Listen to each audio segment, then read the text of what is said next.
This podcast is brought to you by JLC PCB. Support Moore's Law Z by utilizing their $30 coupon below for a premium 6-layer PCB. And then it is also brought to you by CDKeyOffer.com. Use offer code BrokenSilicon to save 25% on all Microsoft software. And we'll talk about these sponsors more later. But for now, let's get on with the show.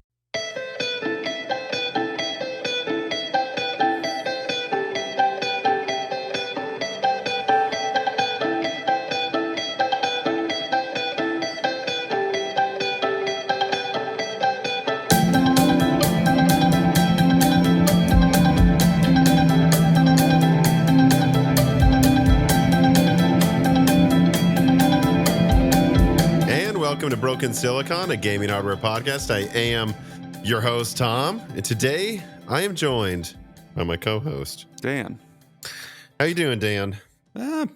Pretty good, I suppose. My dogs are mine and my parents' dog are excited because it's finally warm enough to go outside, so that's fun. And you brought this up to me last night. You said warm enough. You're in Minnesota. I'm in Nashville, Tennessee. When you say warm enough, you're like above 20 degrees Fahrenheit. Actually, it was almost 50, today, Tom. So it was almost 50 degrees out? Yeah, pretty nice. Okay, so that was pretty similar to what... Okay, so today we pretty much had the same temperature, so... Except with a lot of ice melting where I am. Yeah, here it's just mostly mud because it's basically already melted. But no, I mean, that's pretty much what was going on today and yesterday is...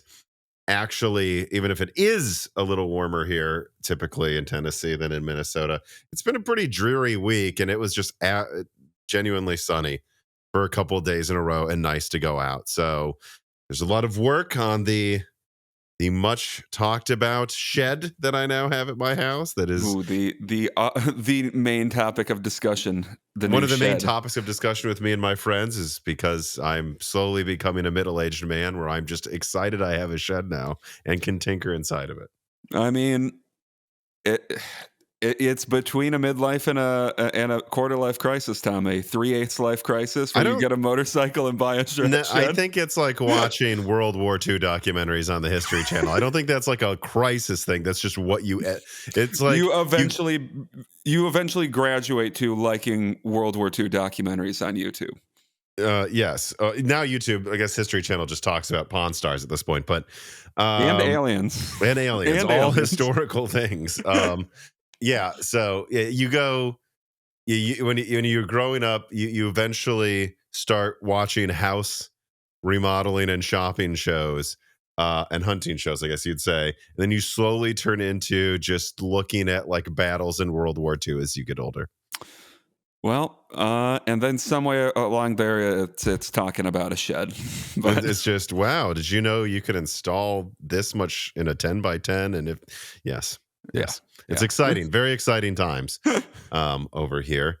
But, we don't have any opening reader mails for this one that really worked and have any corrections because we've been perfect for the past 2 weeks. And we don't have any corrections because we've been perfect. We never make any mistakes, which, of course, is a joke. If you do have a correction for us, you can submit it at the proper channel if you join the Patreon. But so let's just get into something that is going to need a lot of corrections, though, with story number one. RTX 5070 Ti launches to critical reviews due to fake pricing and near zero supply, starting with TechSpot, and then I will editorialize as usual. If sold at the $750 MSRP, the new GeForce RTX 5070 Ti would be a reasonable purchase, at least in the current market. Setting opinions aside for a moment, these are the facts. Compared to the 4070 Ti Super at 4K, the 5070 Ti is, on average, 11% faster, with some margins reaching up to 24%. However, gains of 20% or more are rare, hence the 11% average. Ray tracing performance follows a similar pattern, averaging 13% faster with margins reaching up to 24%. In general, the 5070 Ti is typically less than 15% faster than the 4070 Ti Super. So, of course, all of this is based on a $750 MSRP, which, at least at launch, though, is unlikely to be a reality. It may not be for several months. It'll be interesting to see if AMD can capitalize on this and effectively push the 5070 series out of relevance. However, given AMD's track record, that seems unlikely. Still, this is the best opportunity Radeon's had to strike in years. And so there you go. I summarized one review, but this pretty universal Yeah, pretty take, consistent. I'd say, across YouTube channels and websites. The MSRP is one of the fakest ones I have ever seen. With me, of course, leaking a week or two ago that the 5070 Ti, this did surprise me, had closer to 5090 supply at launch, not even 5080. But that means there's just not that much else to say. I mean, the notables are that the 5070 Ti demonstrates that Blackwell can offer better ray tracing to raster performance than Lovelace. It's the first card we've seen, but it's only slightly better. And its performance is only slightly better than expected overall. I mean, I think we expected 5 to 10%. We got, 10 to 20 15? 10 to 15%, generally speaking, an uplift. And none of that really matters because you can't buy it. It really seems to cost like $900. Like the sources told me it was averaging $950. And it's just interesting to see that, unlike with the B580 reviews, reviewers are finally making supply and the real, not the fake Nvidia pricing, front and center in how they evaluate a card. And once you do that, it is very, very bad. And I want to say this here too. I recorded this just like I was scrolling on my tablet. I just pull out my phone to take a quick screen capture. I think I sent this to you a night, one or two nights ago, Dan. But like, I was on Facebook. There was like this suggested sponsored thing from the Oris Facebook, like Gigabyte channel. They're like, the new 5070 Ti is out, blah, blah, blah. And there's a press release. And I was very curious. I think it was actually while I was cooking. I was like, let me see what the comments are. Universal, like F you Nvidia, fake pricing, terrible card. I think one joke was it's the 4070 Ti Super Duper Edition.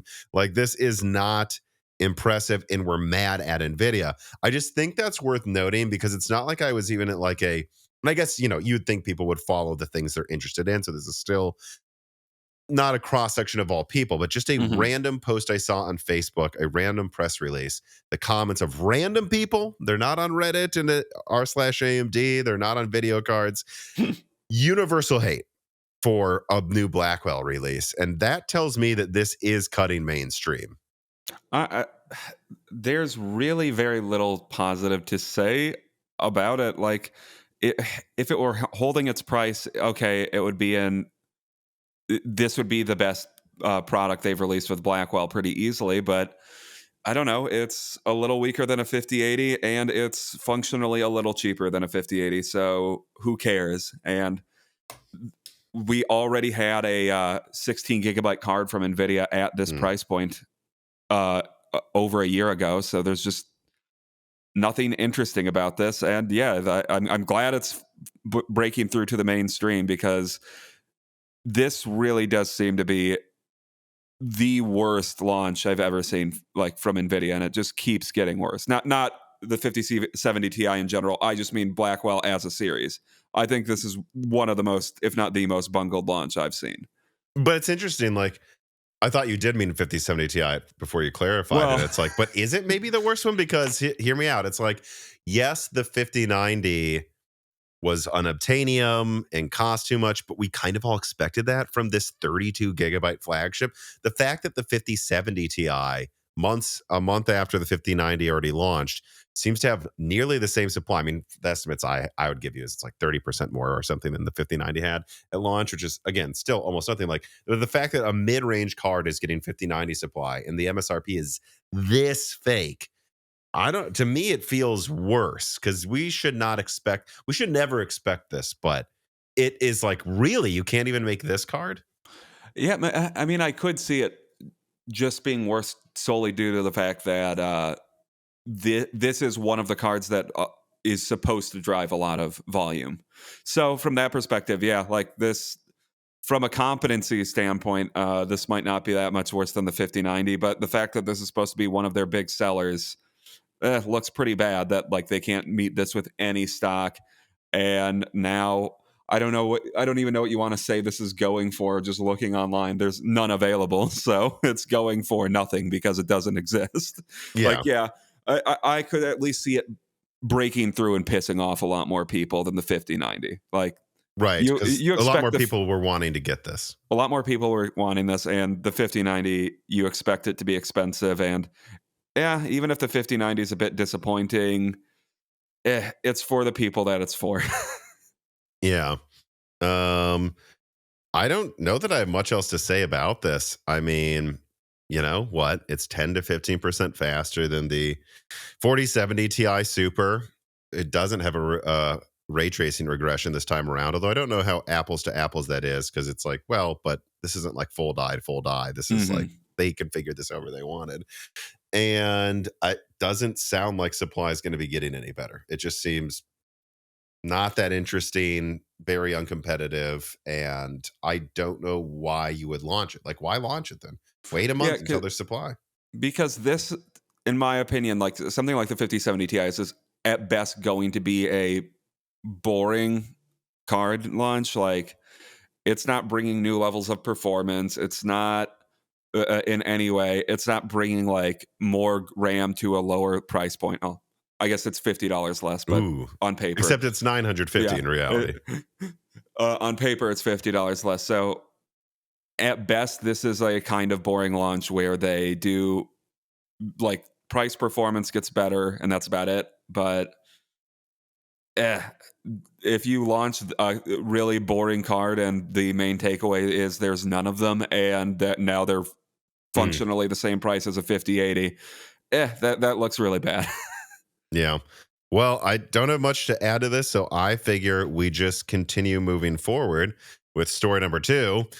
RTX 5090s and apparently 5070 Ti's spotted with missing ROPs and performance loss is confirmed.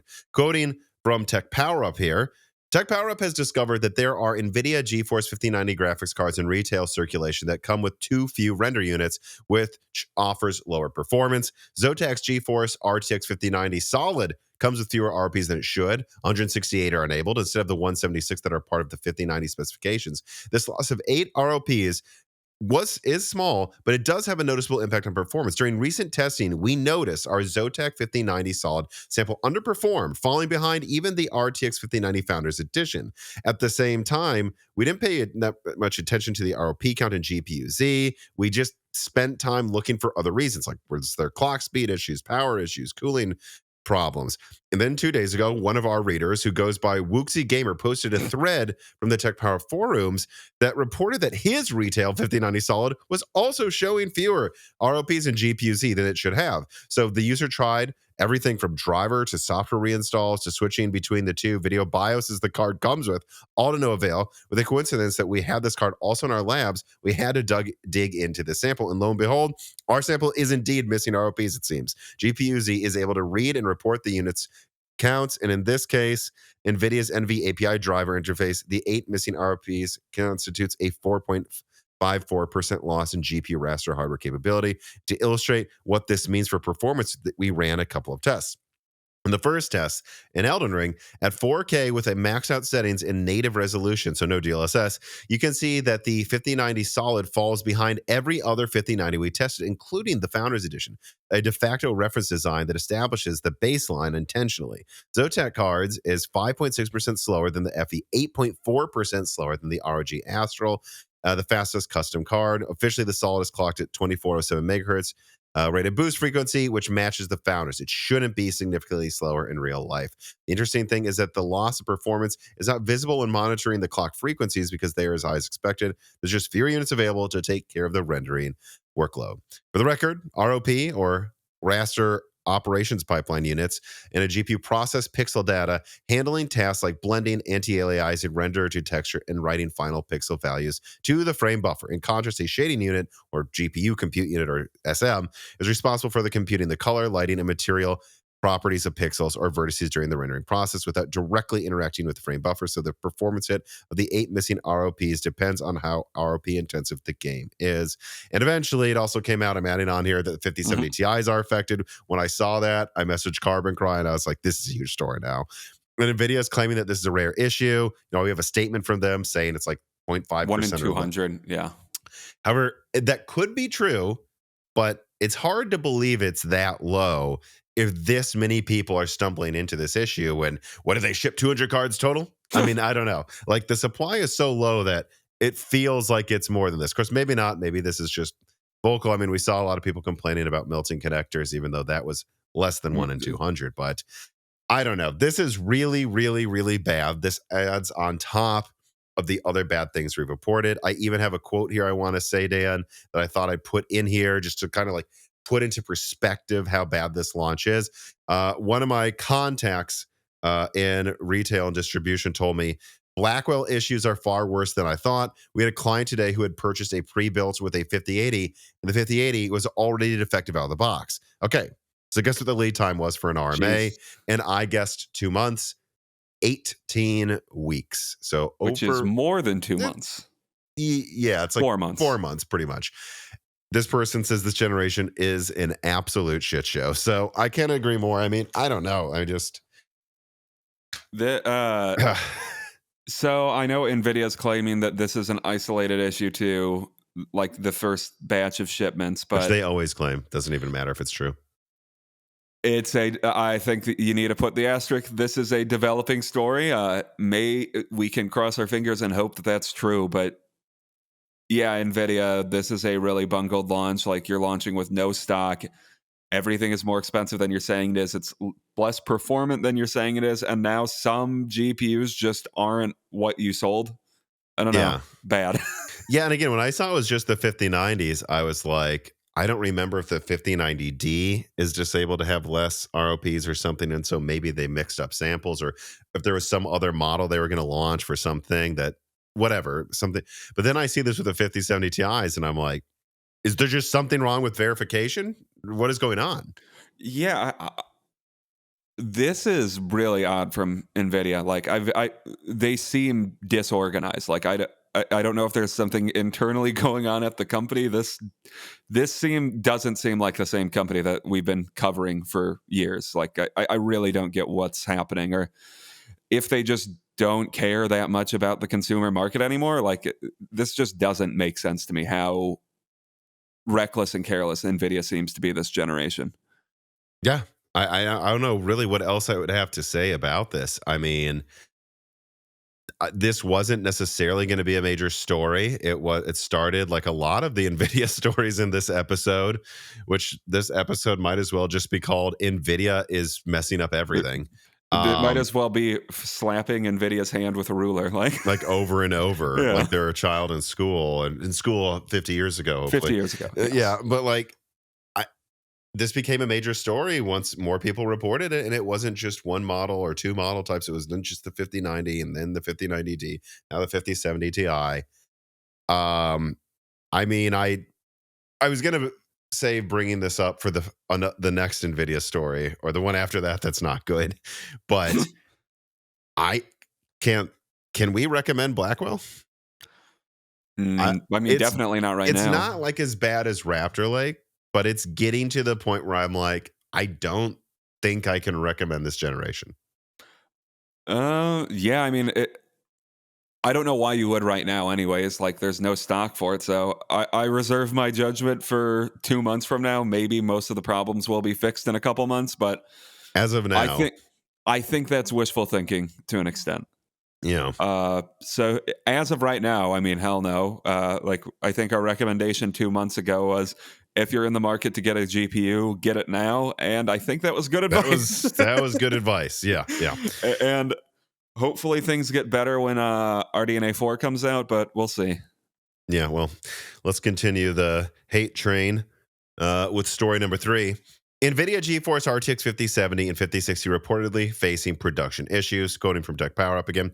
The RTX 5070 non-TI variant has reportedly faced some production issues. According to CTEE reports, volume production was pushed back by a month, with manufacturing now expected to reach full capacity by mid-March.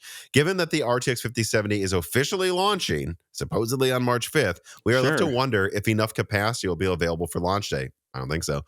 Or if it will follow the same footsteps of scarcity that currently the RTX 5090 and 5080 have experienced. Additionally, the unannounced 5060's mass production has also allegedly been pushed to mid-April, with both models requiring additional debugging due to unexpected issues. So I was going to make this a footnote. I almost actually removed it entirely because I have not been able to confirm with my sources if this is all entirely true the way it's reported in this article.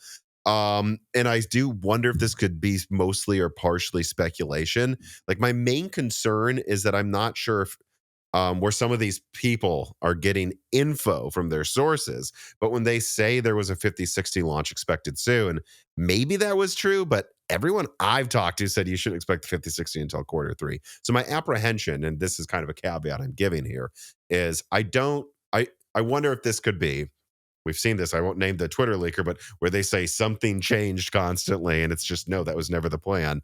But like, I wonder if some people thought the 5060 would launch soon because some step in production was done, and they then see more debugging happening and they're not realizing they were never going to launch at quarter two. They're just doing the debugging now because it's launching quarter three. So I don't know if that's true. However, I think it could be true because I have a quote here I want to put out there. I did reach out to one of my sources who couldn't confirm 5060 stuff and always has maintained that they don't think it was going to launch soon. But they did have this to say about the 5070, quoting here.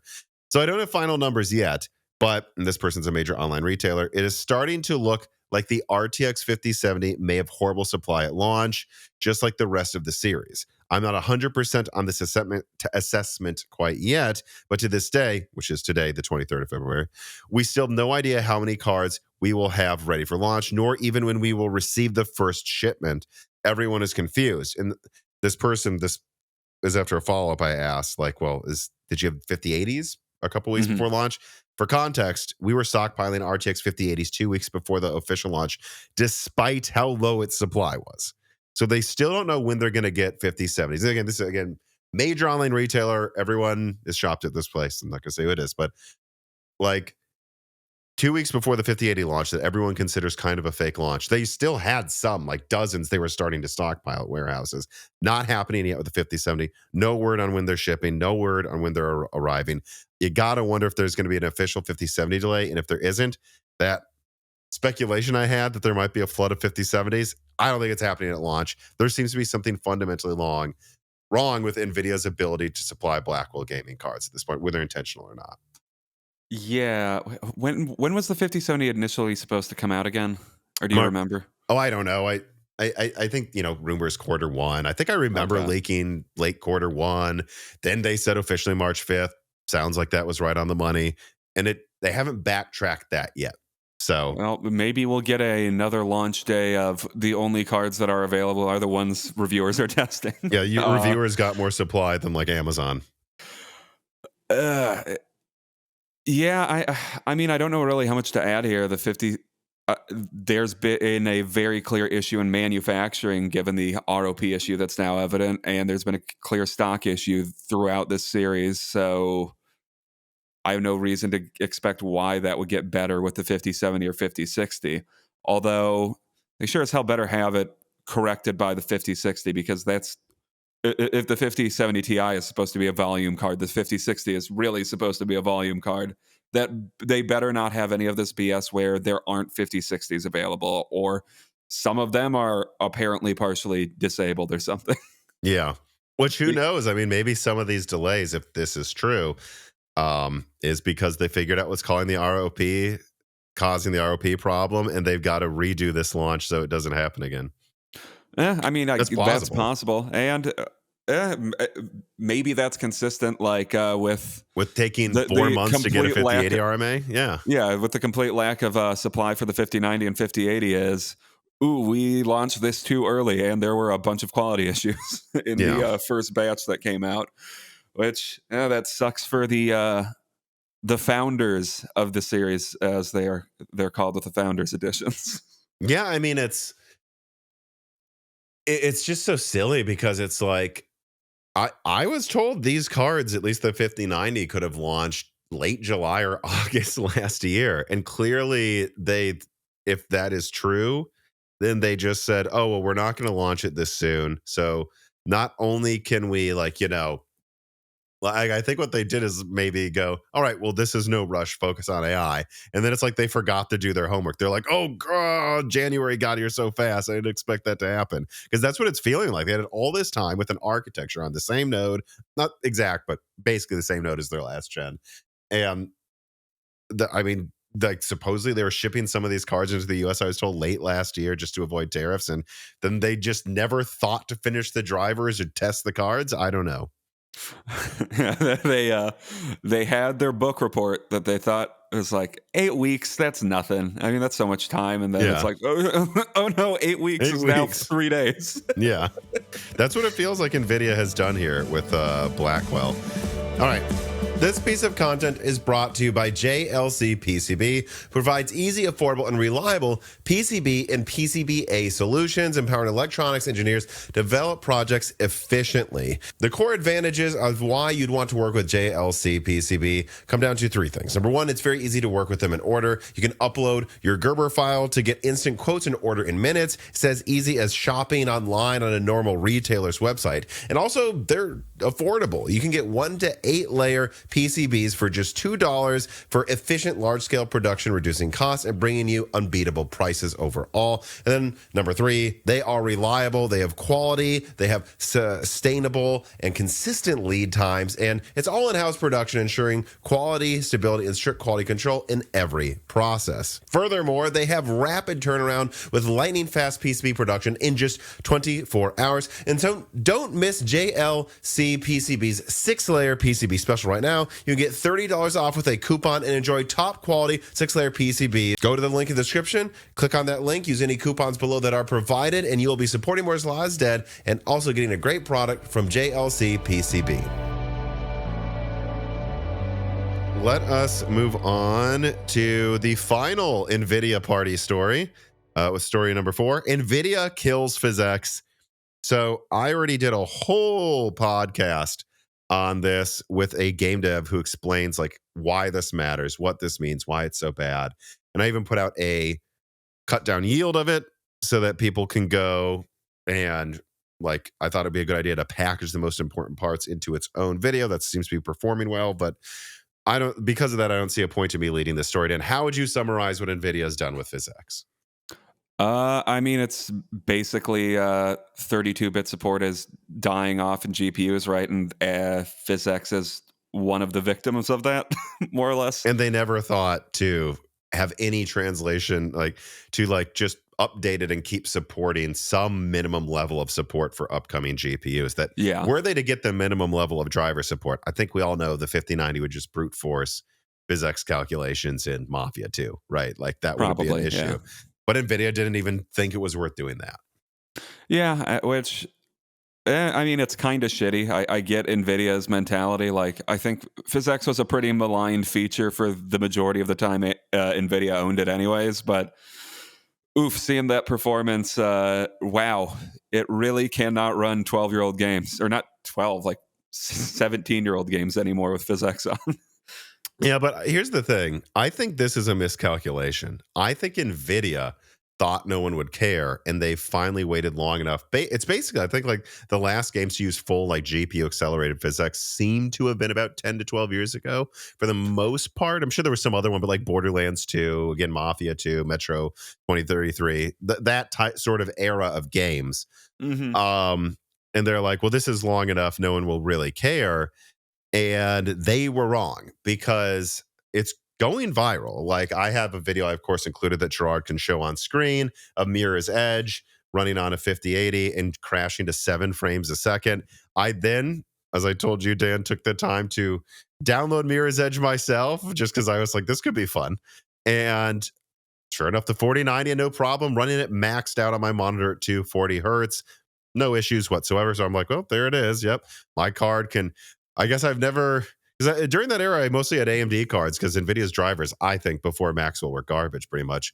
And it's funny, I was also just like, oh, I've never played these PhysX games really maxed out. Like, but, oh, look at that. I can max out Mirror's Edge and it has the lowest resolution Xbox prompts I've ever seen for controller prompts. Clearly meant for like 480p consoles or something. But anyways, joking aside, also the popcorn looks terrible. I still can't get over how when you shoot something with a gun in a game with PhysX, the bonus is this super low res, low polygon popcorn shoots everywhere. Whether it's 2033 or Metro or which is Metro 2033 or Mirror's Edge, the popcorn looks exactly the same. So, but we don't need to get into the PhysX bashing. I think we all had our problems with PhysX.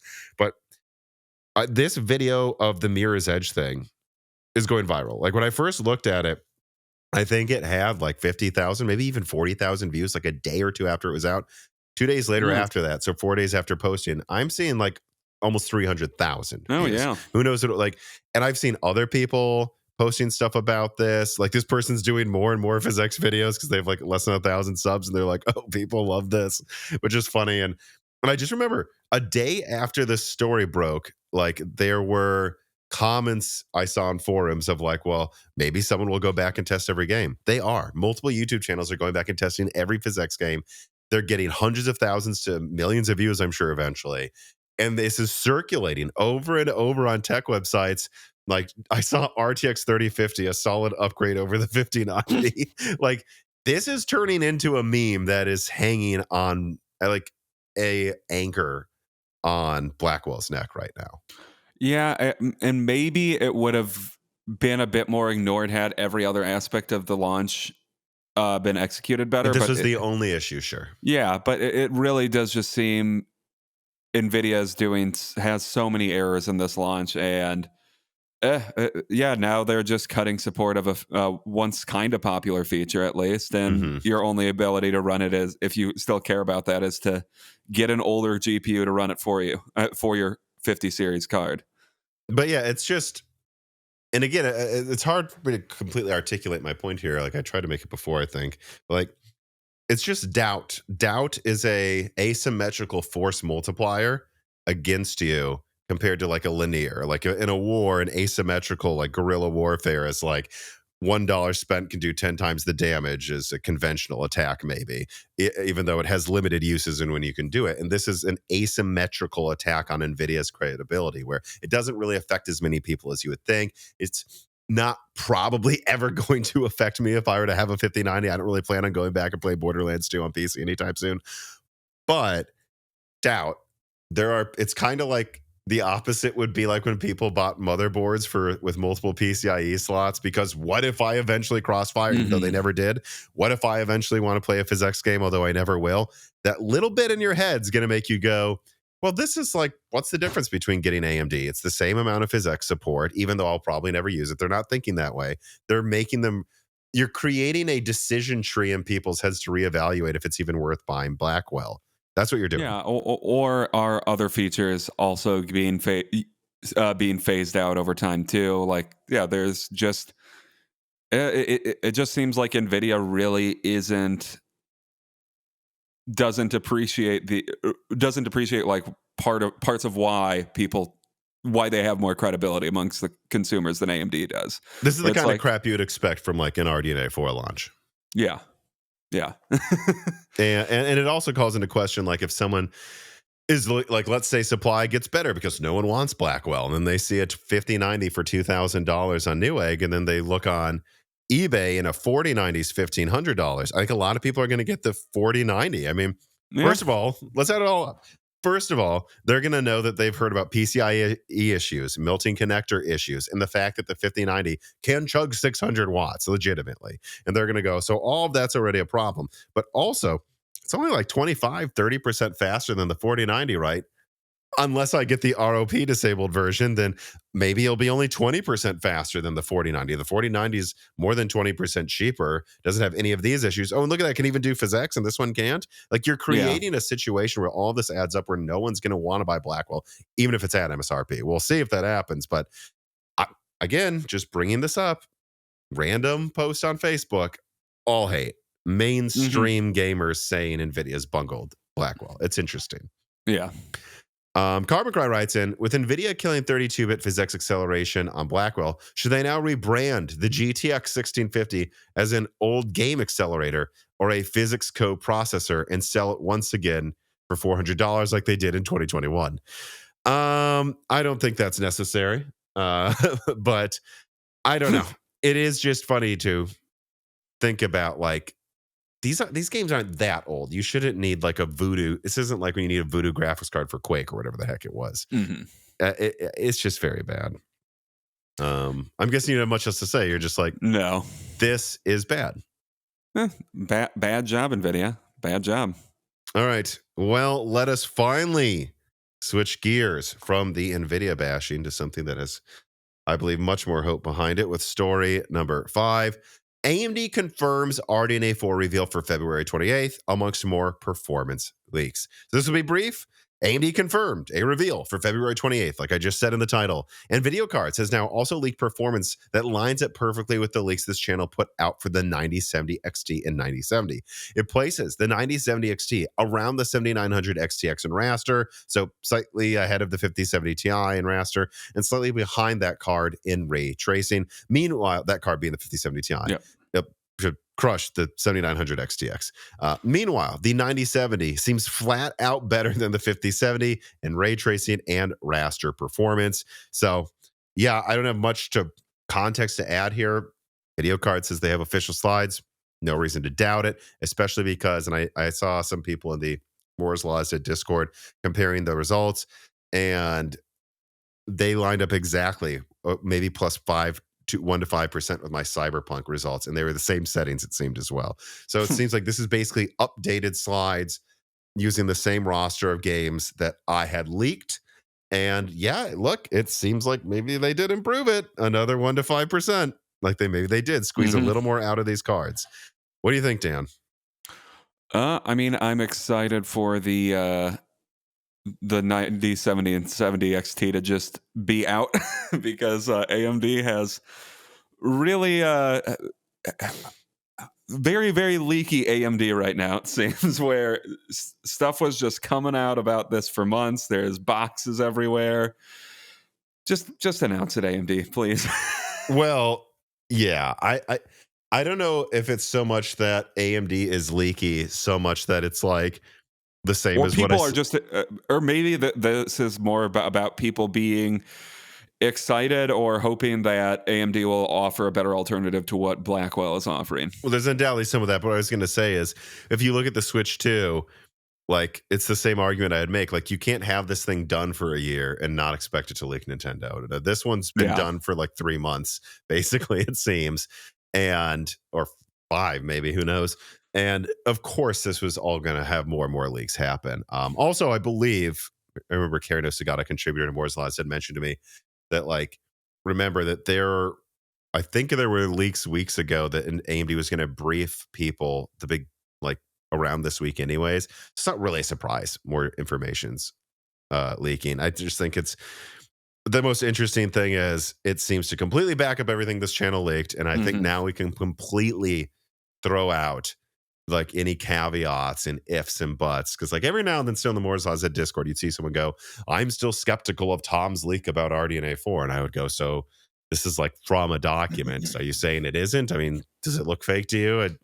I don't think you should be skeptical, and now it's just further confirmed, and that makes it very exciting. And I wonder what people have to, because there were some leakers still claiming this thing would be as strong as a 7900 GRE. And what do we have here? Like, I'm looking at one of the slides from Video Cards. It said 42% faster in gaming. Not exactly leakers. No. I don't know. Any thoughts on this anymore? I mean, it's kind of just confirming what we already knew. Yeah, I mean, the only thing that AMD, at least from my perspective, could screw up is the price point, which Nvidia has bungled this launch so much. Even if it disappoints on price a bit, it still won't be that bad comparatively. The Forbidden AI Juice, wow, writes in, hello, Tom and Dan. Just got done talking with a friend who is much more casual with PC hardware. He checks in with things maybe once a year. And he was saying how he was ready to upgrade his GPU soon. And when I told him in March, AMD should be launching something only a little weaker than a 7900 XTX for around probably $600, he said, no way they're really going that cheap on something that powerful. That's awesome. If they do, though, I'll definitely get it. I think this further supports what you've been saying, Tom, that AMD doesn't have to go super low to 400 or even 500 for the 9070 XT, though, of course, we'd all love to see that. Yeah, I agree.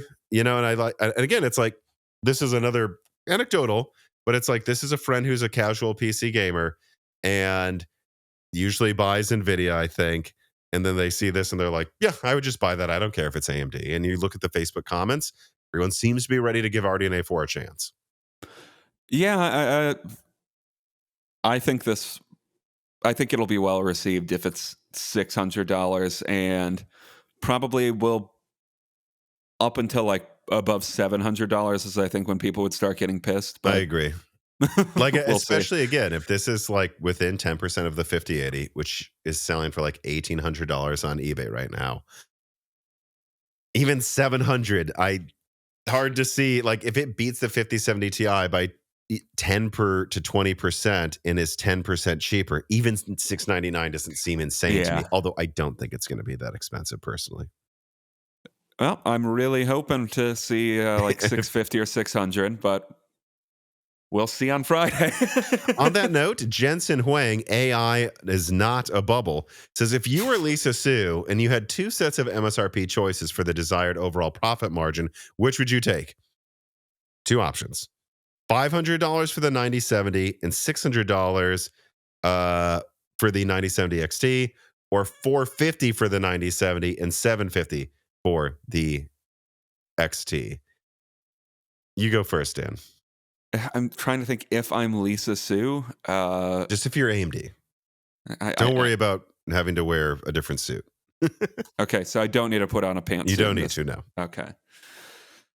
Hmm. I think the 600, 500 makes more sense, but like that's what they're charging a 20% premium for probably what 15% more 15% more performance. Yeah, I performance. know. That's pretty in line with what they typically do, and I think 750 would be met with a lot of derision, even if the 9070 is almost as strong and $200 cheaper. Yeah. I think in spirit, I kind of like the second option more. But if it was that extreme, no. I think just $499, $599 seems clean to me. Easy to market. The only thing I'd say is it, and I keep saying this when people ask about pricing, is it does depend on the yields. Like if you tell me that 90% of the yields will be this barely cut down 9070, then I think, yeah, I don't know. I might make that 450, the other one 650, because the other one's going to meet demand easily, even if it's priced a little higher. But, and this is what I would suspect, if you tell me half of the supply to most is going to be not cut down, even half the supply, I think just a standard difference in pricing, 500, six Yeah. hundred. Yeah, because what? That's a $300, right? Yeah, yeah. I'm not doing that math stupidly. Yeah, $300 difference that's too much. Yeah. That's just too much. Yeah, like I could see 450, 600, S- but that's where I would Sure, do it if you were going to sure. try to have fun with that or something. Zig13 writes in and says, is there anything you can dig up on the rumored 9070 XT 32 gigabyte model? Are they going to price appropriately for the BOM increase or based on expected demand from those looking to run DeepSeek? How long are we going to have to wait for? It could potentially be a great card for VR chat, where total VR was the most important attribute of a GPU due to how poorly optimized avatars are, consuming 200 megabytes to a gigabyte each. So, I mean, look, AMD officially confirmed that at least at launch right now, the 9070 XT will not have a 32 gigabyte model. But, and there's, of course, much speculation that there could be an XTX model. I think, frankly, people, we'll see what happens, but I think a lot of websites are freaking just quoting Chinese forums where they're just mistranslating that. They're like, wouldn't this be cool? This isn't like Yeah, a they're leak. just speculating. Yeah. And they're like, let's write an article about this instead of, actually accurate stuff. But, putting that aside, AMD has said they're not doing it. So I have to assume they're probably not at launch at least. But I want to give a shout out to a video I put out where I feel like I came up with a 4D chess move here, where the problem I have with a 32 gigabyte model is that's going to add another at least $200 to the cost. And it's going to be hard to justify an official price for something like that. Like, let's say a 32 gigabyte model is clocked faster. Like I point out in the video that the 5080's TDP is 360 watts. So that's 20% more than the 9070 XT at 304 watts. Like, why can't we? I mean, come on. If you had 20% power consumption to that, it's still the same as the 5080. Why not, do that? And then you could easily get to 5080 performance. But it's like, yeah, but even then, if they make it $799, I feel like reviewers are going to attack this card because this isn't what people want. And even with 32 gigabytes, I would argue, Yeah. I think it's fair to $1,000, frankly. I mean, 32 gigabytes of RAM on this thing, but that's why my idea, don't launch that. Just tell AIBs they can clock it as high as they want. They can add 32 gigabytes. Screw it. Make an 8 gigabyte model if you want to. We don't really care. Like, and then there's an extreme edition moniker where you have to have 3.2 gigahertz boost clocks or something at least, and like a 360 watt TDP. So at a minimum, we're sure you're close to the 5080. And then let AIBs take the flack, but also make low production runs of these cards that could be considered 5090 alternatives. Like that's what I Yeah. think. AMD make the cheap coolers, but not crap ones. Like that you can make 500 to 600 bucks and then let AIBs experiment with the crazy cards. That's what I think you should do. Oh, yeah, and that used to be more common in the past where They did, yeah. AMD would put out or not AMD, Sapphire would put out, what was it, the Toxic Edition Hmm. of their cards. There was a 7.9. We love talking about this. There's a 7970 gigahertz toxic that instead of, I think it was like 1050 megahertz, it was 1200 megahertz. Again, guys, that'd be like instead of, I believe it's going to be around 3 gigahertz boost clocks for the 9070 XT at stock. That'd be like if there was a 3.6 gigahertz model. The RAM was also, I believe, 50% faster, and it matched the Titan with 6 gigabytes of RAM. I mean, it's crazy. Let Sapphire do that. Let Sapphire make some 3.4 gigahertz higher clocked RAM 32 gigabyte edition that beats the 5080 and let them get the flack for charging $1,000 for it. And that way you'll still get all the good reviews. And then also, again, you're letting the AIBs experiment with these cards, right? You don't need to be the one that does it. Yeah, and if it's not an officially endorsed thing, I just feel that there's a lot of people might like look at it and think, well, this card is kind of stupid and I'm not going to get it, but it will exist for the people that would benefit with it. Yeah. What I would say, and think of like the reverse of how it would be portrayed. Like when there were these 7970 gigahertz toxic edition, 6 gigabytes instead of 3 gigabyte models, I think they were generally $600 or $700. And it's like, yeah, I mean, look, they cost $200 more than the 680 that has a third the RAM and it beats it by 20%. They're going to charge more. This is a Titan a year before the Titan came out. But if it was an official model they were trying to sell for $700, I think reviewers would have said, well, AMD's trying to milk the 7970 even harder. And I think the same thing would happen now. I think right now, if AMD launches a $800 or $1,000 32 gigabyte card, even if it matches the 5080, you know, the thing will be AMD takes a page out of Nvidia's milking book. If instead it's a special AIB model where they were allowed to go crazy, I think every review will be like, and the way people would talk about the reviews would be like, did you see Sapphire manage to almost match a 5090? It's expensive, but that's awesome. I just think that's a difference in how you would talk about it. And if AMD wants to avoid bad press, let the AIBs do it for you. That's what you used to do, and you didn't get nearly as much bad PR with your stupid mind games trying to price weird models at weird prices. Yeah, I go back to that model. Like I think it just made sense. Yeah. It just worked. To quote Jensen Wang, it just worked. It just works. All right, let us now move on to story number 6. AMD Strix Halo finally reviewed. Now, I'm quoting here first from Notebook Check, and then I'll do my own little summary. The new AMD Ryzen AI Max Plus 395, what a name, is an impressive piece of hardware, and it is definitely the fastest x86 iGPU by quite a margin.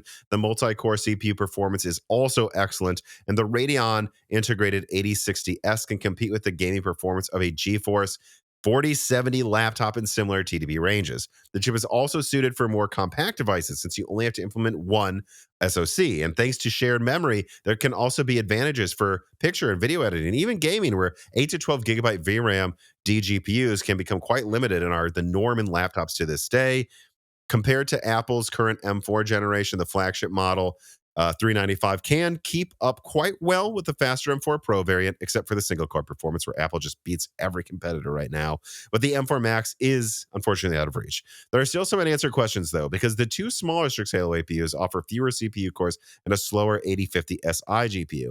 If these APUs can be successful, especially considering the high prices, that remains to be seen. The ROG Flow Z13 with the AI Max Plus 395 and 32 gigabytes of RAM, for example, already costs 2,500 euro, even though it is the smallest SKU in terms of RAM. We do not have any prices for models with 64, 128 gigabyte models yet, too. So things I would note, though, are, this is me now talking, is that it indeed hits 4070 laptop performance unless it's highly highly clocked, the 4070. The CPU is incredibly powerful, blowing everything away. And ultra low power isn't great. Like, I looked at the Fox's testing where he's a 1 hour review on this, going through every TDP range and combination and thing you could ever test. It's awesome. But he found that like at 15 watts, this basically falls to Strix point performance in some scenarios. It's just throttling so much. Having said that, that's for the 40 CU 16 full core model. It remains to be seen if like the 16 CU 8 core model could, I don't know, perhaps do fine in 15 watts. You have to assume it would lose less performance. Having said that, though, once you get to 25 watts, it's like double the performance or more of Strix Point still or something. So it seems like 25 watts or higher, this thing's still awesome in terms of efficiency. But I thought that was worth calling out. And then I guess, yeah, look, it's great at Well, and then AI. in certain contexts, like Apple still beats it in efficiency with Yeah.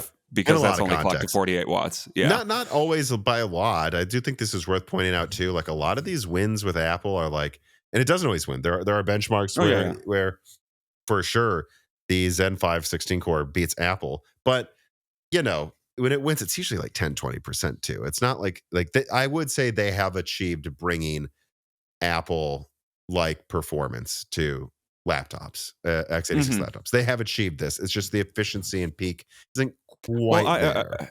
I don't think this is going for necessarily the most efficient thing for like single core CPU performance at all, at all power levels. Yeah, but I mean, it's interesting too. Like I'm looking at some examples here from Hardware Canucks of Baldur's Gate 3 and 1600p ultra settings.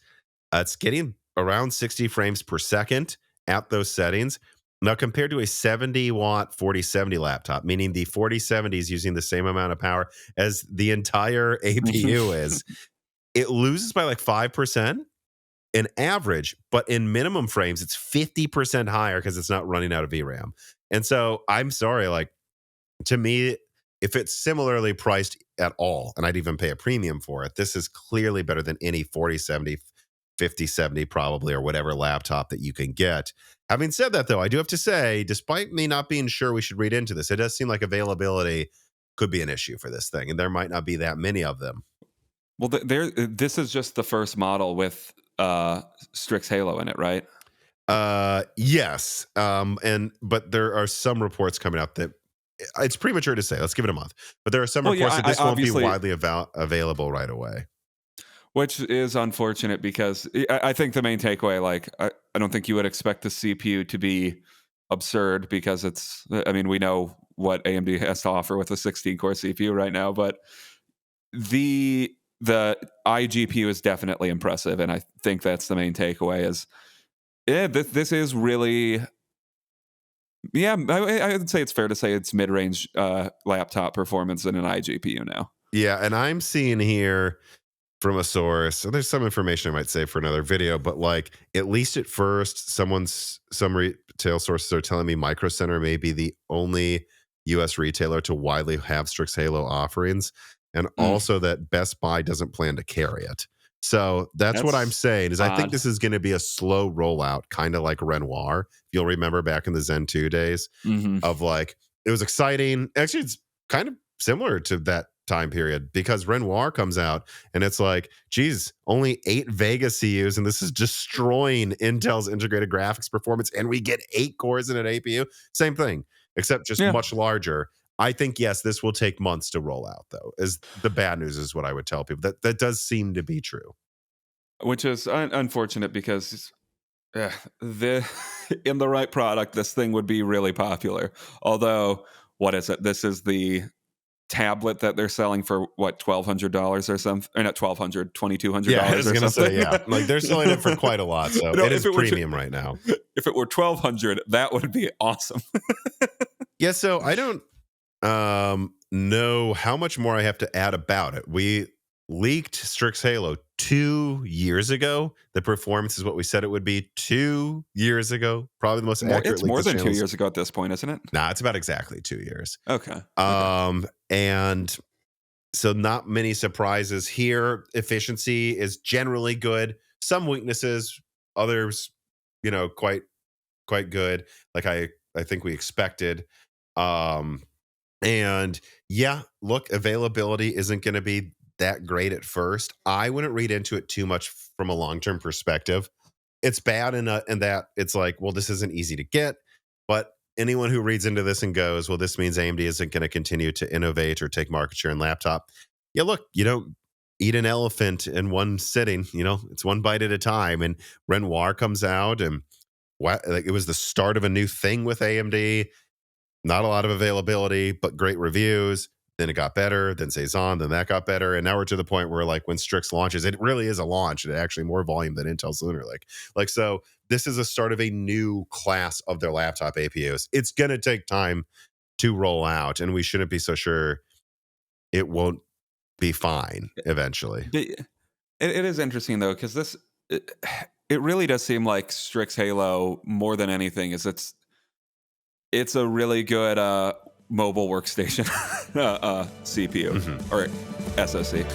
Ever feel like a dog chasing its tail as you scour dozens of eBay postings and seedy websites looking for a safe way to get reasonably priced Microsoft software?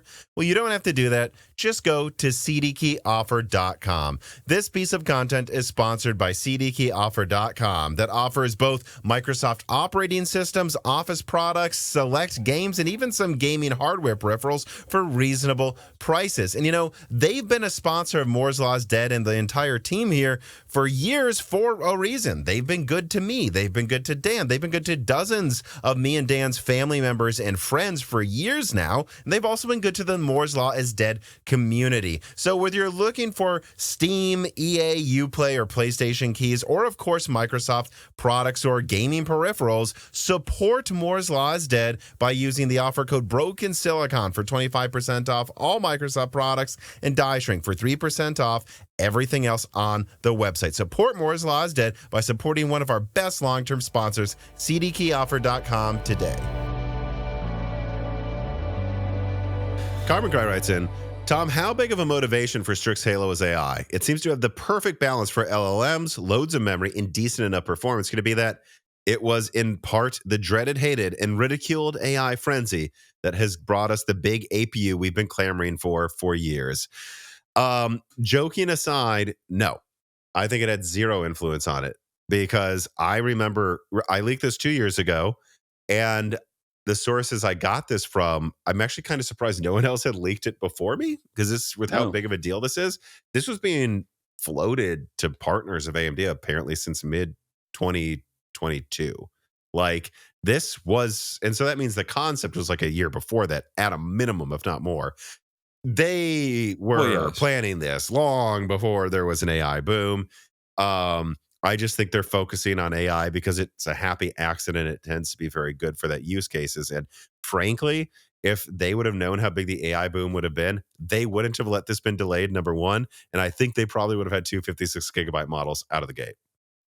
Oh yeah, I mean, because with 128 gigabytes lets you do a local LLM, but yeah, 256 would have been huge. Yeah, and so, and I think they said maybe eventually they'll have 192 gigabyte. No. If they knew the AI boom, this would have launched last year, and it would have had, there would have been AI desktop offerings with 512 gigabytes of RAM. I think they would have figured that out.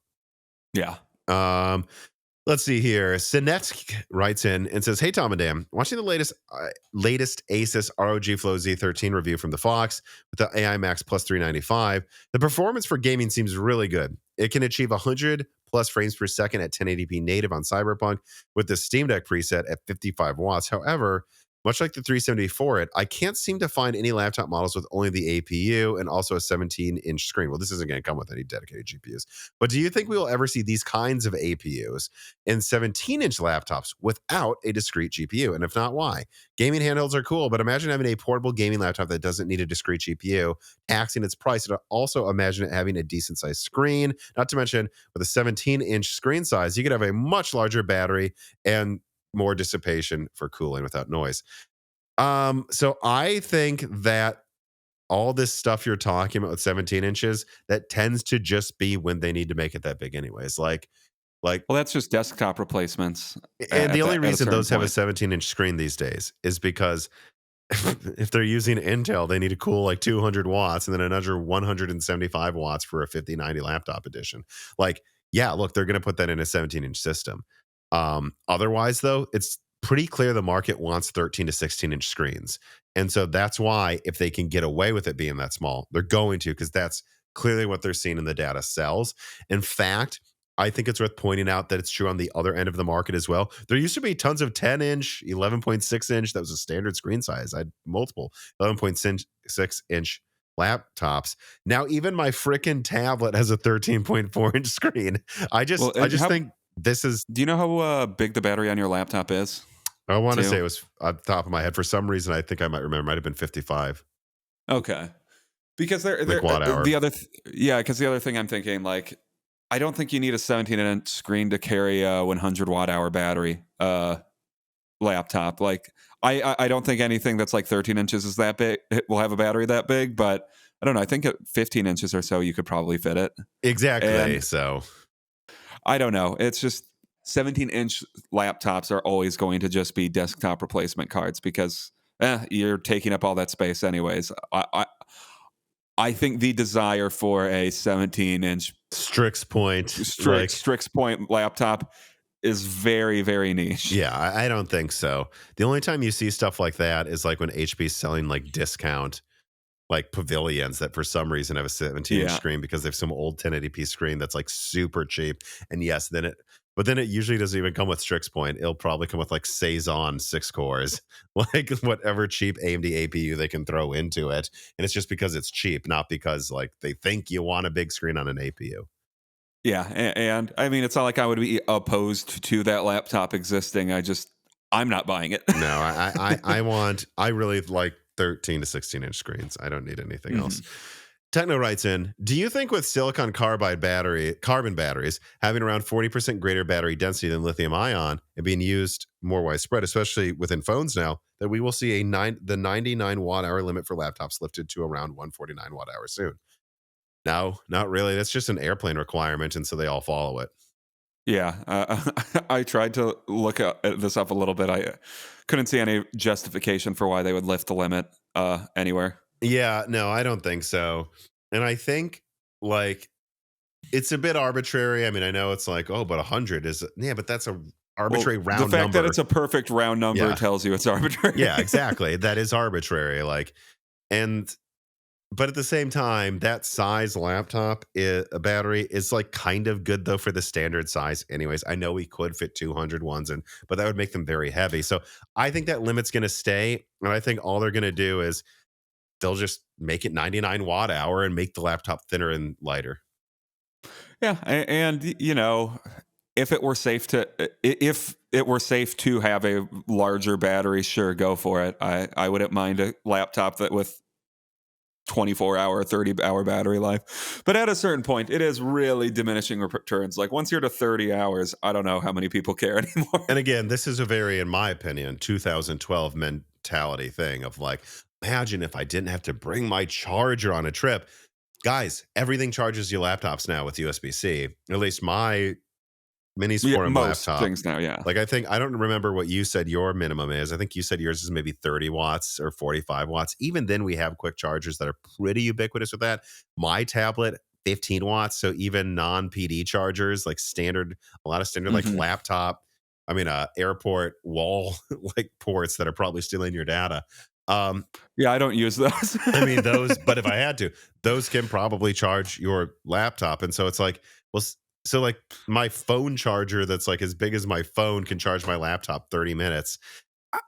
Or like a 30% and give me another few hours. Like I don't really care that the battery's how big it is in my laptop or tablet anymore because I have a quick charger from like Ugreen or Basis or one other fine Moore's Law said sponsor. I mean, I've got one of these.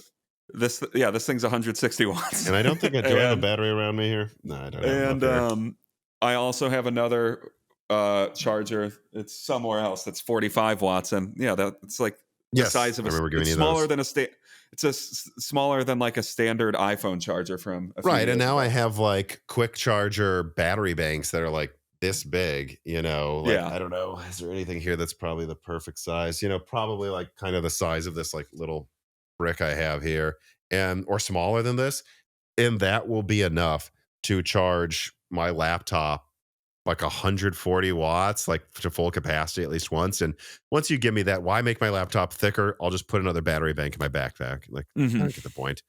All right. Let us now move on, as we are moving with a brisk pace here to the final story number 7. AMD Medusa Point and Olympic Ridge leaked. Now, see the full video in the description or plastered all over the Moore's Law City YouTube channel if you want all of the pictures. But otherwise, there will be a few shown on screen here. Again, yep, I've leaked full pics and most specs for Zen 6 Medusa Desktop / Olympic Ridge. It's called both internally. And Medusa Point APUs. Medusa Point will have a 12-core Zen 6 chiplet that's 75 millimeters squared. This was leaked already by the channel. And there will be a 16-core IO die chiplet with 200 millimeters squared in size, making the total APU 30% bigger than Strix Point, suggesting that there's probably something going on with cache here. And it is very exciting that it's going from 4 big, 8 little to 12 all big cores with Zen 6. Also, then there's Medusa Desktop, which this was new in the leak, will probably be called Olympic Ridge. This will get 2 12-core Zen 6 CCDs for a total of 24 cores, a 155 millimeter squared IO die, which again is noticeable because that's like 20% bigger than the IO dies they have right now, making me wonder, they adding a neural engine, probably bigger iGPU. Is there something else going on there? Yeah, probably, maybe both. And yes, it is on AM5, dispelling firmly that was a big deal. Like, once again, 100%. I don't want to see anyone in the comments say, but we'll be on AM5, even though AMD is weird in their messaging. Yes, I'm told 100% it will be. The only question is if Zen 7 will be in it. Sounds like it could be. I wouldn't say it is going to I be. wouldn't put money on that. They're considering it. So it's not like it's like they went out and they were like, no Zen 7 on AM5. They're like deciding if they can. There's also some talk of maybe some sort of AM5 plus thing. So we'll see. I don't know. Remember, but then just to add on top of these specs, the 12 core CCDs, 24 cores for desktop. In addition to going from 16 cores to 24 cores on desktop, you should also expect massive latency improvements through a new interconnect with a bridge die. So in gaming, I'm sure there will be some games with massive performance improvements before we even factor in the fact that also at least a 10% IPC uplift. So this is a really big deal here. I mean, they're going from 16 cores to 24 cores with 10% more IPC and latency reductions. This is like a Zen 2 moment for desktop again. And for laptop, I'm not sure exactly what I would compare it to, but it feels like this will at least be like, I don't know, Phoenix over Rembrandt, probably over Cezanne in terms of the performance uplift. It depends how you look at it, because like, just like flipped, like the CPU is like 20%. 30, well, no, it's probably more than 20%. It's probably 30% better. So this is going to be a big uplift. This might actually be I mean, I as think big the as CPU Strix over Rembrandt. Yeah. I mean, for Medusa, for Medusa Point, the CPU sounds like the star of the show that time around. The 16 CU chiplet. I don't know. I wouldn't expect anything more than like, I don't know, 20% over what we have with Strix Point. If it goes from like, I don't remember exactly what it is, like I think it's 2 or 4 megabytes of L2 cache. If they went from that to like 8 or 16 megabytes of L2, which there's some chance they are, or if they again just go to 16 megabytes of Infinity cache, like the same amount the 6500 XT had. I mean, I think you could get a 30% performance improvement, just 20% more from IPC, and then supported by effectively, double the bandwidth or something. Like, I don't know. It depends. If there's a lot more cache, I think this could be a similar GPU uplift as Hawk Point to Strix Point. But yes, the CPU, at least concretely, is the thing we're sure will be a big uplift. Yeah. And then Medusa Ridge or Olympic Ridge, whatever the heck, whatever we're going to be calling it. I mean, I've talked about this before. Very excited for to see 24 core desktop. Oh yeah, and maybe the constant whispers of stagnation will finally end. 16 core stagnation will be over, and then we can start complaining about 24 core stagnation. And then after 2 gens of 24 cores, we can talk about stagnation because of all of those apps I need to run that use 32 cores on my laptop. Or like, okay. Planet Pro Max AI 9 writes in and says, "Hey Tom, there have been side mentions of the possibility of a Zen 6 budget class CCD. I leaked this as well that there could be. I, for one, am extremely hopeful that AMD decides to make one and then revives the Ryzen 3 lineup. If you were making decisions at AMD, how many of the cores would you place into a budget CCD? What node would you use? And in an adjacent thought, would you think to package it with the desktop IO die or only utilize cheaper laptop dies as makes up for the existing Ryzen 8000 chips?" So I guess we'll have to see what happens here, because I don't know if we get to this in here at all, but I think I want to remind everybody again, the CCDs used for Strix Halo are not the same ones used in desktop right now. They're a little bigger, it turns out, and they have better interconnects or something and much lower latency. So that when I see that, I go, is AMD preparing a Zen 5 Plus? Like, are we just looking at Zen 5 Plus chiplets? They're going to have a new IO die with lower latency for desktop that boosts performance 5-10% if you push the clocks. I don't know if that's going to happen, but you can see something going on there where perhaps there could be a cheaper Olympic Ridge IO die that just interfaces with like Zen 5 CCDs. So I think that's something we should consider. Could they make a budget IO die that's like half the size of that one and then a smaller chiplet? But if they don't do that, or even if they did do that in addition to that, like what would I make a budget Zen 6? I'm more and more becoming of the opinion we don't need hybrid designs. I don't need big and little cores. Choose one for the task. And so if I'm assuming right now it's going to be 2 nanometer for that 12 core, 75 millimeter squared chiplet, I would say a budget Zen 6 should just be all Zen 6C cores in 10 cores on 3. Like if you went from 12 to 10 cores, made them C cores, even on 3 nanometer, you might get a chiplet that's about half the die size of the expensive 2 nanometer one. And because it's half the die size on a node that's supposed to be much cheaper than 2 nanometer, it might not cost any more to make really than the chiplets they're making right now on 5 nanometer. Like it might be like, smaller, and maybe it only hits 4.5 gigahertz or something, but yeah, I mean, if that would be what, a 6 core, or what would that be? The 10 core. 10 core, 4.5 gigahertz. And again, 10% higher IPC than Zen 5. It probably would tie what we have right now with single threaded performance, or even beat it, while offering you much more cores. And then the disabled ones could scale down to just 8 cores probably as well, because the die size is so small that we can be done with the 6 core CCDs. Like I think you could have like a $900 24 core, $750 20 core, $512 core, $410 core. Then who knows, a $300 budget 10 core, $250 or $200 8 core. Like I think that would be interesting. Part of me does just wonder if they're just going to keep going with the multi-generational approach, though, going forward. Or they just sell the last gen cheaper. We just sell the last gen forever. Yeah. I guess the other place where this would make sense, though, is if that 10, I think this is hypothetical, but if this 10 all Zen 6C core chiplet that's tiny could be used for little Medusa. Oh, sure. Like in that scenario, that would also make sense. So that you can pair that with like the disabled versions of the IO dies for the budget laptops. And then they would still have 10 cores, which would look really good against Intel. And sound like a rapper from Central Florida. Little Medusa. Little Medusa? Yeah, it does sound like one. Little Medusa, female rapper. A hypothetical rapper. Yeah. Or maybe there is already a Lil Medusa. There could be Who knows? Well, Lil Medusa. Yes, it would be a Lil Medusa. Yeah. You can see the album art now with her just like with the hair going crazy. But yeah, I mean, although to be entirely honest, the more I think about it, like a budget Zen 6, I think it would just be better if they just made it so that they could use Zen 5 CCDs with that same IO die, and then you could just, sell whatever Strix Halo rejects there are with it, and that'd probably be a lot cheaper than bothering with this Zen 6 thing. Yeah. Alrighty, let us now. God, this is funny. These could have been their own stories, but they're already too many. Let us move on to the wrap up. These are, things that we thought were worth mentioning, but didn't quite make the cut for getting its own like 20-minute discussion.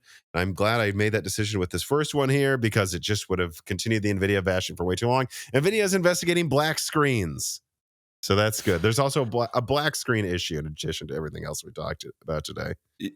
Yeah, I mean, mostly see my earlier comments. Just bad.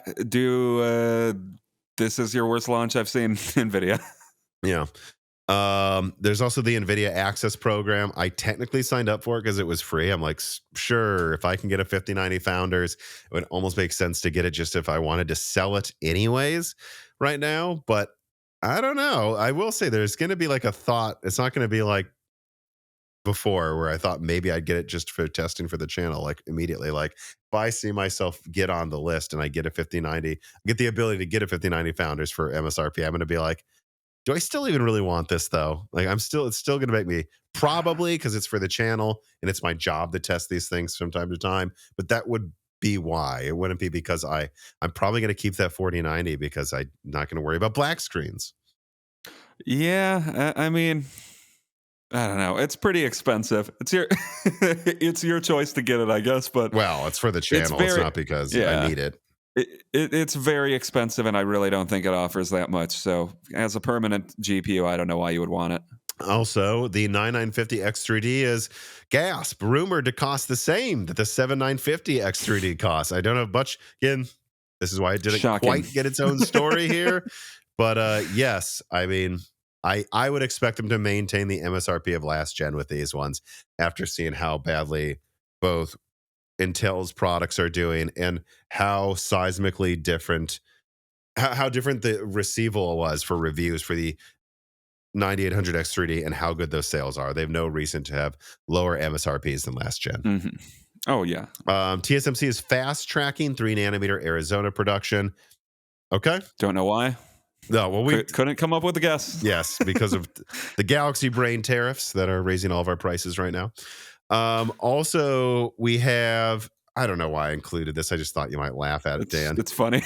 Lenovo has this ridiculous new screen that I guess will be on a laptop that I don't know. It looks like it could be like a meme of a stretched head person or like, I don't know. They've got this screen on their laptops just describing what I'm talking about here. I'm sure Gerard will put this on screen of like, it's a normal laptop screen and then it can flip up another one and make this like obelisk height, which I don't know why I would want that, but I guess it's interesting. It's an extended screen, I guess. It also, have you seen the new USPS trucks, Tom?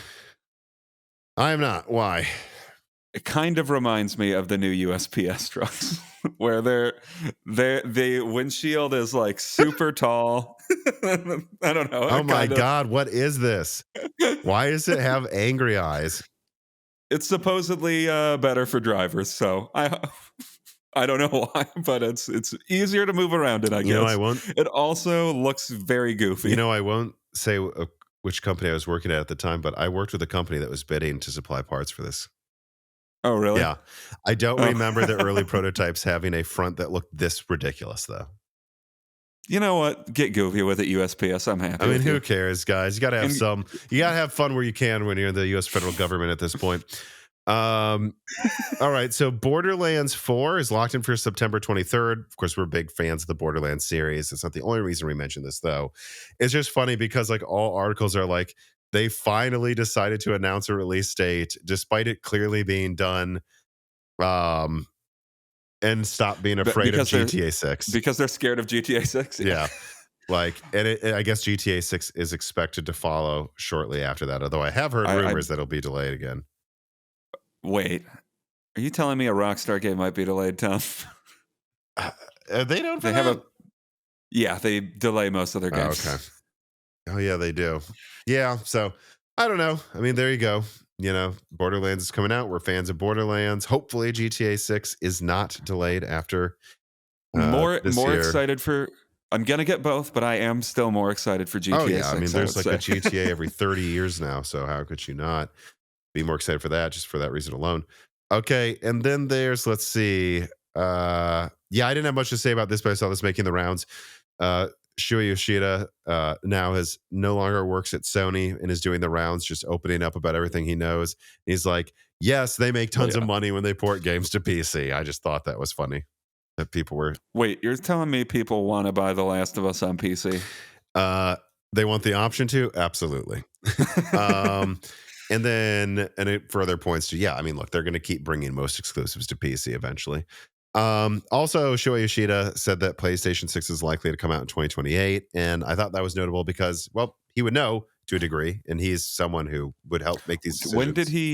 When did he leave Sony? I think like a month or two ago. Okay, I thought it was recent. Yeah, I mean, I concur. If you think about it, like the PS5 Pro is out now. I leaked last year that they were like still designing it and it's almost finalized. But it's like, all right, so you finalize the design of the APU. I still think that means 27 at the earliest, though. 27 makes a lot of sense to me, but 27 seems a little early to me. I think 7 years, if you can 29. believe it, after the PS5. Oh, I know, but I think the PS5 is aging pretty well. Yeah. So 28, 29 even I don't would think feel 29. fun to me. I think I'll be ready before then. But I think 28 sounds about right. Maybe 27, personally. And I do think this is funny, by the way. It happens every time these types of rumors come out. And I know this because once I leaked when the stuff about the PS5 Pro, and I was like, it'll probably launch, like, what did I say, 23 or 24? They're like, that's way too soon. And then, of course, it sells out and it wasn't too soon. There are so many comments for the PS6. How can they be thinking about making a PS6 already? This is betraying the fans. Guys, it's not 2028 today. You will think it's been a while once we get to that year. I don't believe you. I just kind of had to bring up that story for that reason alone. I think that's always funny. I'm like, oh, the PS7 is going to be in 2035. How could they possibly? Like, it's just like, yes, but that will be a long time from now. Why do you think that's now? Anyways, rants aside here. All right. Let us get to the final reader mails. The first one is from Techno. Remember, you can submit these if you support us on Patreon. He says, if Intel had done a 740 millimeter squared 3 nanometer N3P Battlemage with a 384-bit GDDR7 bus, do you think they would have been able to have to compete with the 5090? Just running the numbers in my head, I think it would be close. No. And I did the math. I was like, screw it. I'll humor this question and look at it myself. I think they would have been lucky actually to hit 4090 performance with something that, yes, would have cost twice as much to make as the 4090 costs. So think about it. You're suggesting the difference between 3 nanometer, 2 nanometer seems like a bigger deal to me, but the difference between 3 nanometer and 4 nanometer is smaller than the difference between like 6 nanometer and 5 nanometer. And so you're suggesting something that's like a 20% better node, but then triple the die size of now. So I looked it up. Right now, the B580 can't beat the 7600 XT. It basically ties it. And yet it's using a 30% larger die on on like a 40% better node or 30% better node. So from that perspective, no, a 20% better node, 3 times the size, so a similar die size as the 5090. No, N4P and N3P are closer in performance than 6 nanometer and 5 nanometer. They can't even beat the 7600 XT with a 30% larger die and a better node. And in this case, the 5090 would have a 512-bit bus instead of 512-bit bus. She got a 512-bit butt. A 512. Sorry, I just thought that was really funny, like a nerdy rapper. She got that 512-bit butt. Anyways, I'm clearly getting loopy here, but I think you guys see my point. Like, we literally have examples. Battlemage doesn't even seem more efficient with using silicon than actually Alchemist did. You know, Intel's demonstrated that you need a better node and still a bigger die size to beat a previous gen product. So I think it would have been 4090 performance. Yeah, I think that's a fair guess. 4090, sure. Like,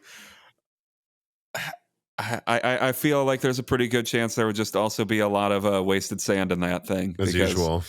Yeah, Intel can't utilize silicon. So something the same size as a 5090 for even on a better node, I don't know why I would trust Intel to get anything out of that. Anything better, yeah.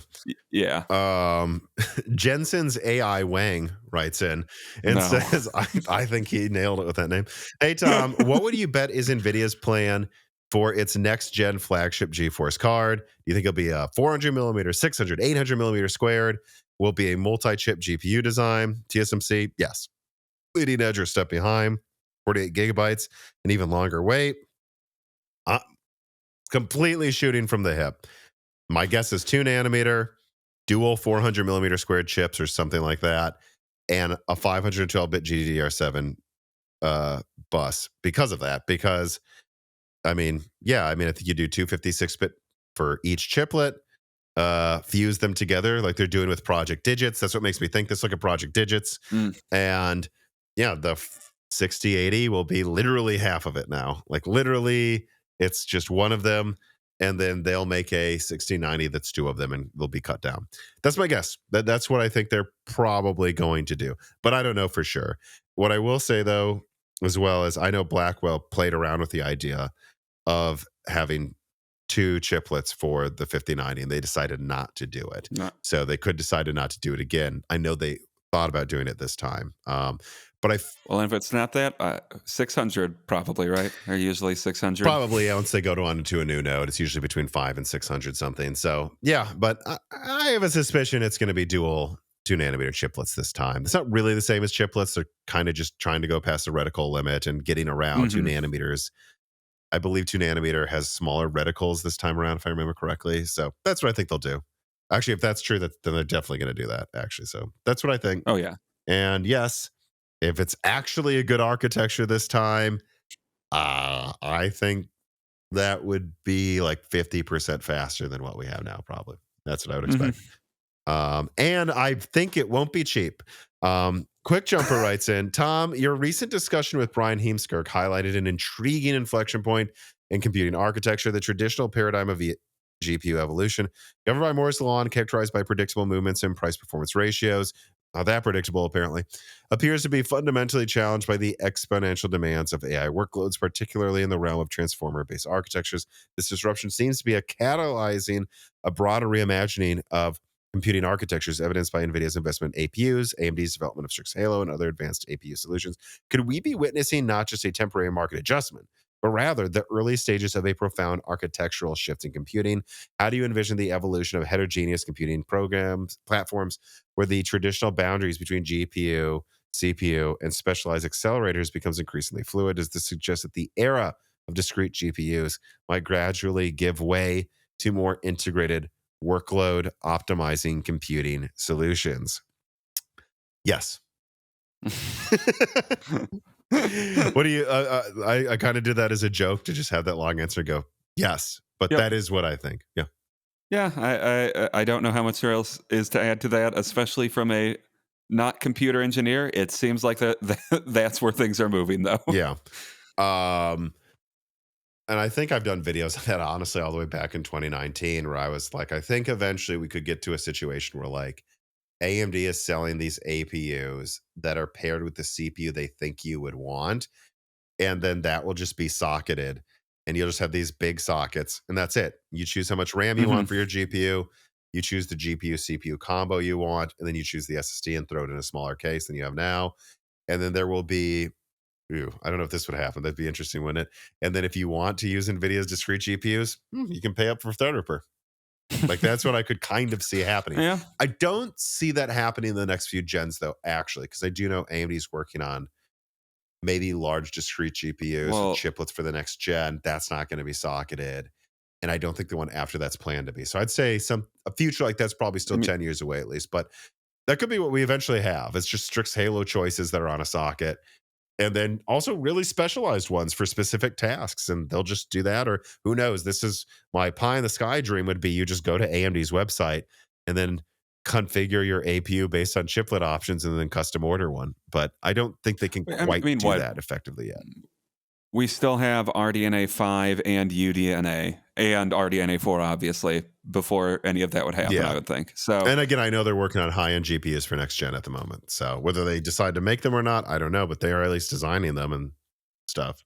So the earliest I would bet is 8 years that we see that. Yeah. So, but absolutely right. You could see that being the case. All right. Well, I thought that was a fun question to end this on.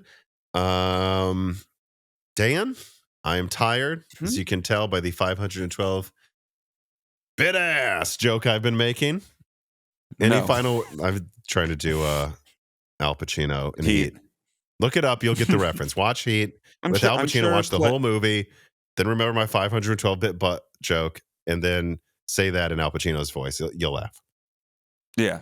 And I'm sure plenty of people have already seen Heat. It's a very well-known movie. Yes. Well, I recommend it too. It's freaking awesome. It's very movie. good. It's very good. A little bit of the goofiness, early 90s good. Like, there's definitely some goofy. You get ponytail Val Kilmer in there, so that's also a fun thing. But yeah, well, I'm on the note of ponytail Val Kilmer. This is a gaming hardware podcast. Thank you, everybody, for watching and listening. Remember to subscribe to Moore's Law is Dead on YouTube. Ring the bell button, share this video, comment on this video, like this video.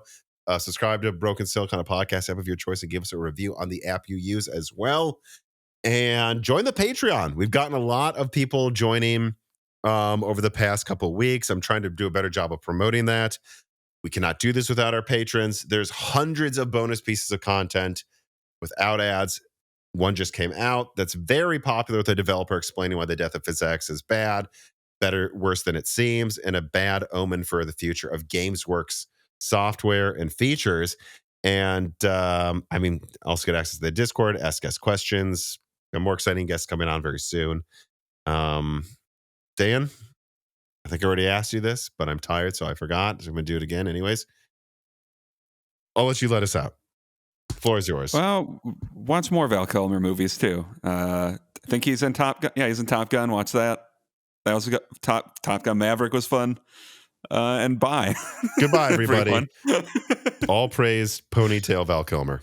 Goodbye. This podcast was brought to you by the YouTube channel and website Moore's Law is Dead. Moore's Law is Dead and Broken Silicon are trademarks of their creator, Tom. That guy is me, and I am indeed the creator, editor, writer, and showrunner of Moore's Law is Dead podcasts, videos, articles, and other media. However, it's not just me. Moore's Law is Dead is a team, with Broken Silicon co-hosted by my brother Dan, audio editing by Gerard Cortez, renders being done by the industrial designer Jean-Philippe Clermont, and special assistance is also provided by Carmen Cry and Carrie Nosugada as well. Find all of our information at www.mooreslawsdead.com on the About/Support page in the event you do want to hire me for consulting work, hire Gerard for audio work, hire Jean-Philippe for industrial design work, or you're interested in working with Carbon Cry or Carrie Nosugada as well. You can also find our long-term sponsors on that page if you want to show them some love for putting food on our tables. Or you can also mail us some love. You can send letters or hardware donations to the following address: Moore's Law is Dead, P.O. Box 60632 in Nashville, Tennessee, zip code 37206. Although, to be honest, the best way to show Moore's Law is Dead some love is to support us on Patreon. Patrons are what makes Moore's Law is Dead content truly possible. Every month, and really every day, depending on who you're talking about, me, Gerard, Dan, and Jean-Philippe are working tirelessly to provide a steady stream of content that we could not keep doing unless we knew the work was possible without being reliant on sponsors dictating every little thing we put out. Don't get us wrong. We love our sponsors, but we love directly working for you, our fans, much more. If you have any extra money, even a couple free dollars a month, consider supporting us directly on Patreon. Those couple of monthly dollars will get you access to the exclusive podcast Die Shrink, voting on subjects of future podcast episodes, the ability to ask guests questions, and of course, access to the Moore's Law is Dead Discord full of like-minded people who I am sure would love to meet you. I am one of them. Additionally, higher tiers get access to early, ad-free episodes of Broken Silicon, the ability to ask questions in all Broken Silicon episodes and Loose Ends live streams ahead of the recording, and the entire back catalog of Moore's Law is Dead podcasts, in addition to having thanks in the credits of videos and podcasts depending on the tier, with other perks available as well. And hey, if you cannot afford to support us directly every month, please do share Moore's Law is Dead videos and podcasts with friends and family, and on social media and websites like Reddit. And give Broken Silicon a 5-star review on Apple Podcasts or your preferred podcast app of choice. All of this does really help us so much. But like I said, this podcast would not be possible without the patrons directly providing predictable and reliable support every month. And so now it is time to give a personal thanks to the greatest of the fans. The following supporters are at the 10 gigahertz or higher supported levels: Brad Medlin, Drita Foles, ZGS, Daniel D, Deke, Nicholas Buckner, Aaron Close, Jan Rauner, Daniel Hyde, MJB1, GZ Ziggy, Toka, SNA's Chalmers, Jem Ferreira, Velcom 11, Jensen Wang, Gregory S. Acker, Sarcastro, Chris Strick, Evan Dingle, Compressed AI Blocks, Halbuma, Shredburb, Sammy Malas, Jordan Simkovic, The Boss Haas, Chrysanthine, Jonathan, Franco Frederic, Jake Dude 23, Jake Martin, Neithra Zing, Slicky, Meat and Pork, Tim Robb, Ian Clifford, Travis Gooding, Mad, Zutsu Taylor, Stephen Coates, Greg, Michael McGee, Patty Cakes, Jamers Unite, Amiable Chief, Mark Mitchell, Tommy, Aisha, James Anderson, Mark Raidmaker, Colada, Cameron, Henry Shang, Wesley Sager, Michelle Pell, Hexa Puma, Mai Sharona, Reginald Ari, Teak Autumn, Windwing, Windstar, Corey Leonard, James I, Raider, Little Germany, Shay, Milton, JSMMH, Melodic Warrior, Brett Jones, Chuck Glidden, Mac Daffy, Stephen Dick, Justin Bustle, Austin Haggerty, Joe Foot, Brian Scanlon, Harlan, Jansen Angima, Joseph Kelly, Slushpaw, Him Sagung, Tails 2299, Sisyphos 7771, Brian Wright, The Forbidden Juice, RB Racer, Alex Vega, Dr. J. Mad, Bree D, Jeffrey Gentleman, Michael Cozy, John Swin, Crystal Joe, Elbergun, Keep 'em, Solarized 80, Thalo 215, Brian P, Sprutnik, Hoodat 42, Cornster 671, Penta, Winter Hell, Richard Omega, Doge, Mr. Tiger, John Wick, Boomstick, Hugo, Ander, Kivik, Porcelain Oats, Curry King 3, Nick Zuzmania, Sakosha, State Farm Snake, Rye Hill Chi Bulls, Stofe, Armand Vaktura, Callan Reichel, Jonathan Harris, Smash Axley, and Angel of Cake. And of course, thank you to Sahara for the music.